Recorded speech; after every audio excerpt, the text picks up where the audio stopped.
ولا تكونوا كالذين تفرقوا واختلفوا من بعد ما جاءهم البينات وأولئك لهم عذاب عظيم.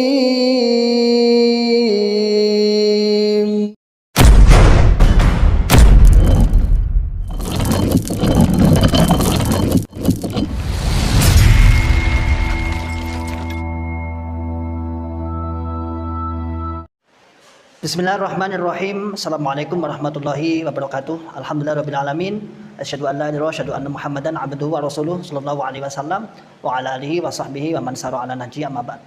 Nabi Muhammad sallallahu alaihi wasallam bersabda, "Ma naqasat min shadaqatin aw kama qala Nabi sallallahu alaihi wasallam." Tidaklah berkurang harta yang disedekahkan.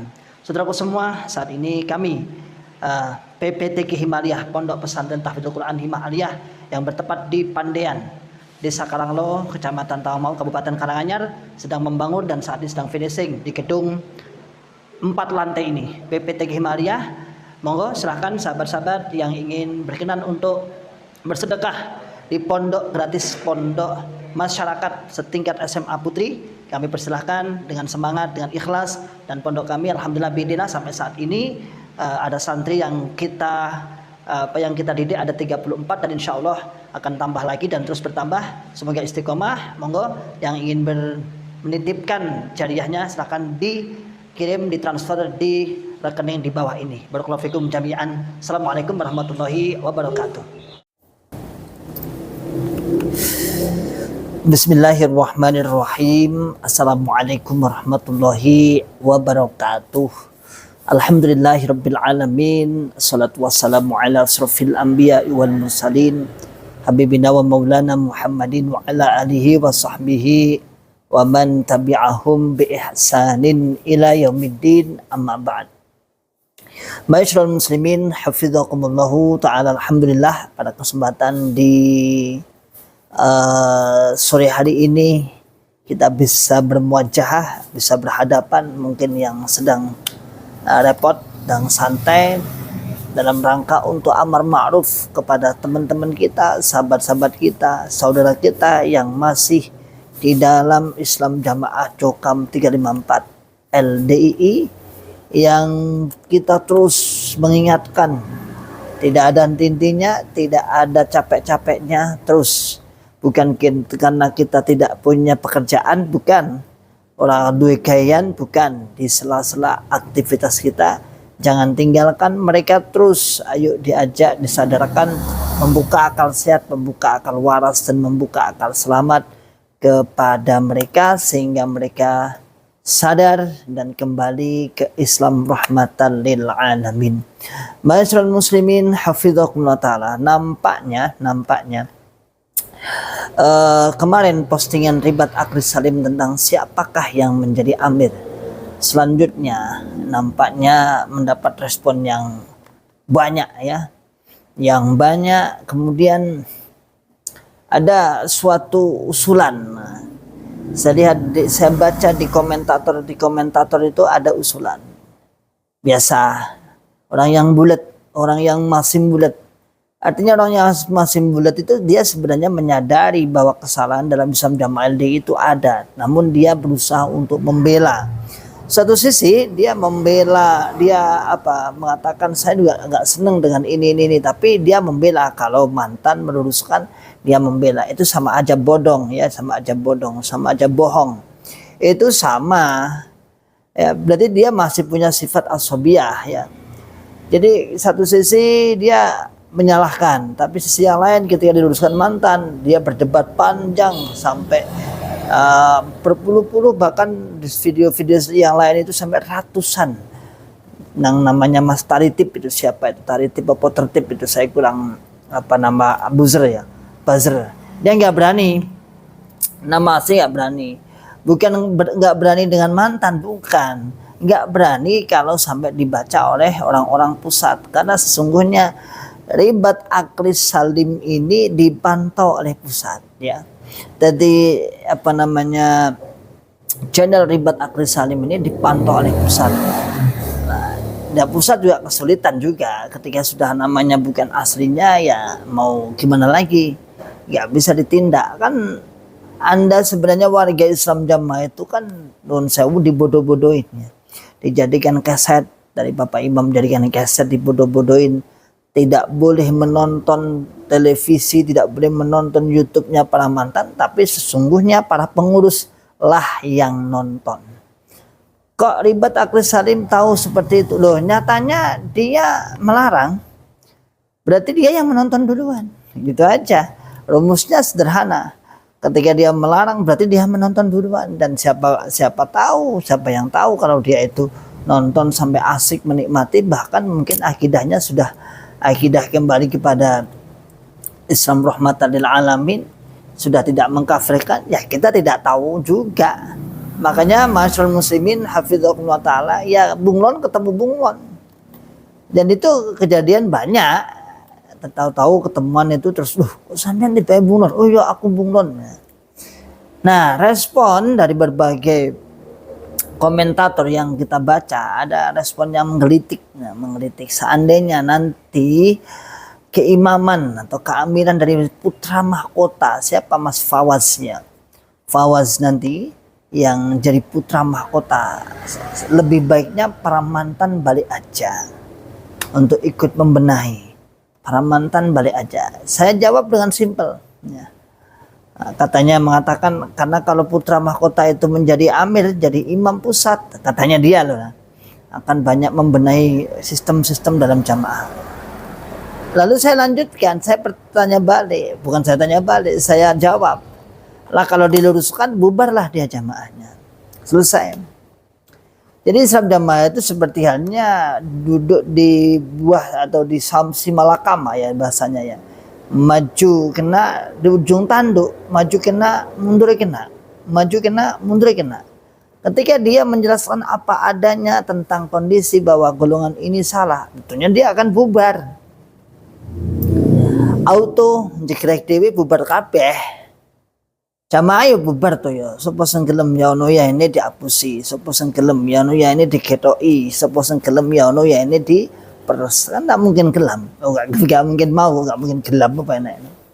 Nah, tetapi masalahnya adalah mereka toh siapapun yang jadi pemimpin, misalnya sampai putra mahkota si Fawaz itu nanti jadi pemimpin dengan bergelar LC, lulusan Makkatul Mukarramah, Madinatul Munawwarah. Saya tidak yakin juga akan meluruskan. Dia lebih nyaman seperti ini, perlahan-perlahan. Tetapi satu yang tidak bisa mungkin, apa? Untuk melepaskan, menjelaskan tentang asobiyah yang sebenarnya. Yang kedua, menjelaskan tentang apa baiat yang sebenarnya. Sudahlah. Kalau itu insya Allah tangih lamun. Karena dua inilah yang menjadi kunci. Mereka tidak mau lepas, mereka tidak mau keluar dari Islam Jamaah. Kuncinya ini, yaitu asobiyah yang berlebihan, yang menghasilkan takfir. Yang kedua adalah mendudukkan secara benar tentang masalah baiat, apakah sebagai pengesah keislaman seseorang. Putra mahkota insya Allah kita jamin 90% tidak akan menjelaskan ini. Insya Allah, lagi-lagi saya katakan insya Allah. Nanti kita nggak tahu soalnya, maka saya pagari insya Allah dulu. Tapi dilihat dari pergerakan perjalanan mereka, kemungkinan tidak mungkin. Untuk yang lain iya. Ada misalnya ini kurban ini mulai 77, alhamdulillah mulai dibenahi. Oke. Alhamdulillah kita bersyukur. Ya, kurban 1 sapi 7 orang mulai dibenahi, alhamdulillah. Zakat mulai dibenahi, alhamdulillah. Tapi untuk persenan Allahu a'lam. Allahu a'lam. Jadi misalnya tadi si Taritip ini, Thomas ini tadi mengatakan balik aja nanti kalau yang jadi amir putra mahkotanya. Saya katakan alasannya apa? Alasannya nanti diperbaiki bersama-sama putra mahkota. Kalau diperbaiki selesai, game over tuh jamaah itu.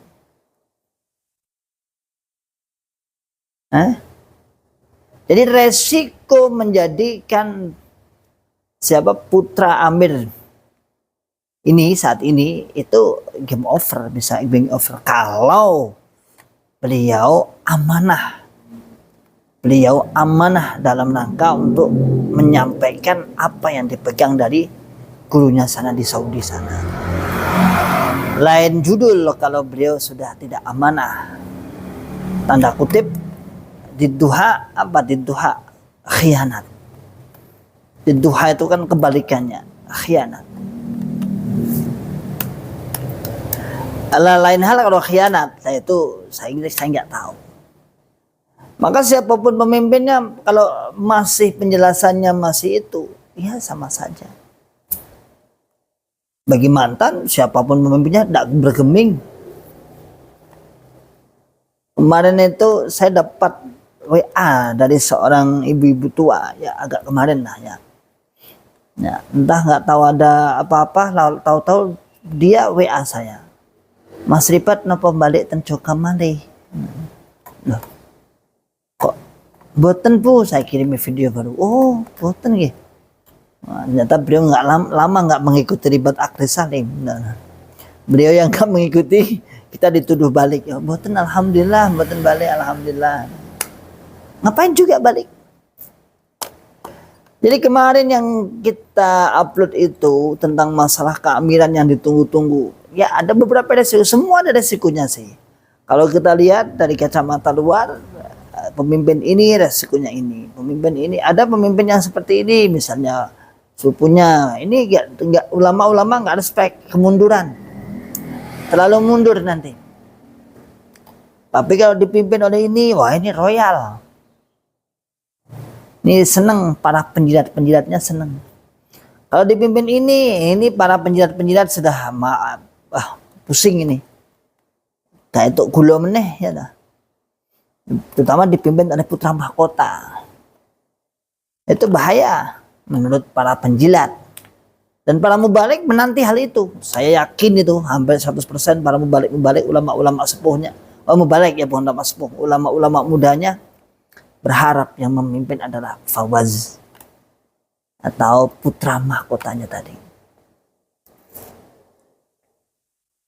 Lalu siapakah nanti? Ya kita tunggu aja. Allahu a'lam bishawab.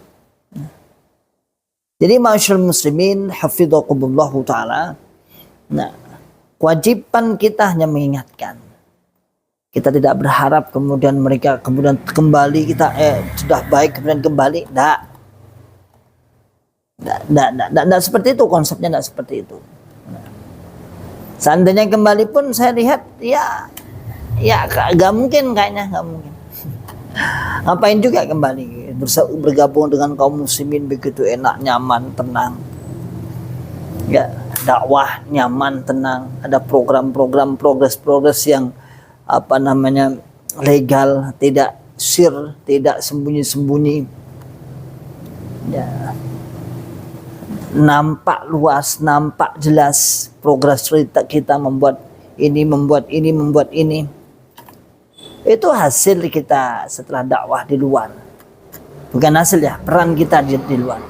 Beda dengan di dalam Islam jamaah dulu. Kita harus sembunyi-sembunyi. Delik-delik. Ya, delik-delik. Kayak ngono cek. Bahasa kita cek. Bitonah, bohong. Kan begitu konsepnya. Maka masyaallah muslimin hafidhakumullah taala. Usulan Mas Taritip atau usulan siapa yang ada komen itu di kemarin itu, bahwa ketika nanti yang jadi adalah Fawaz atau putra mahkota yang jadi amir, ketika jadi misalnya, apakah mantan kembali? Tidak, insya Allah tidak.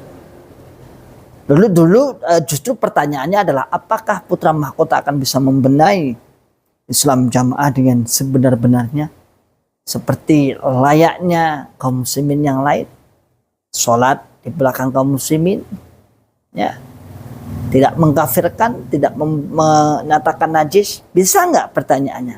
Kira-kira seperti itu bisa nggak? Kira-kira seperti itu bisa nggak? Kalau nggak bisa ya sama aja bodong berarti ya. Ya sama berarti. Nah sementara kalau misalnya bisa, berarti jamaah lebur. Berarti dia siap-siap akan ditinggalkan oleh para pengikutnya. Dan gitu aja gampang-gampangannya. Kalau dia menjelaskan apa adanya, dia akan ditinggalkan pengikutnya. Bukan ditinggalkan karena benci, tapi karena mengerti, oh sebenarnya seperti itu toh ternyata. Semudah itu ternyata. Tetapi jamaah, tapi agama Islam semudah itu, tidak serumit yang di dalam Islam jamaah LDI Jokam 354. Jumatan harus cari masjid yang berlogokan LDI. Nggak mau selain LDI, nggak mau. Harus jalan kaki, harus cari ke lorong-lorong. Begitu sulitnya. Tapi agama Islam. Tetapi ketika sudah keluar, begitu nyamannya. Ketika sudah dijelaskan, nggak harus. Sekarang jumatannya bebas. Kira-kira masih loyal enggak? Lah kalau sudah keloyalannya sudah tidak ada atau menipis, kira-kira masih setor uang enggak? Itu kelanjutannya. Nah, insya Allah beliau tidak akan menjelaskan dua hal ini. Pentingnya biat atau esensi biat yang sebenarnya, mendudukkan biat yang sebenarnya. Yang kedua adalah masalah asobiyah, dan yang ketiga tentunya amir, infak persenan. Tiga ini kira-kira mampu atau tidak. Salam akal sehat, salam akal waras, dan salam akal selamat. Wa akhiru da'wana alhamdulillahirabbil alamin. Assalamualaikum warahmatullahi wabarakatuh.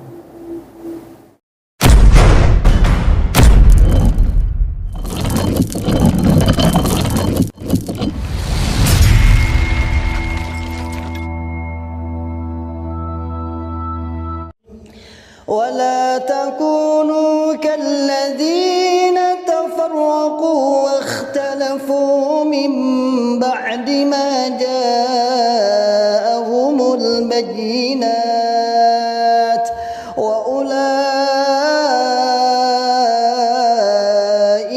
لهم عذاب عظيم.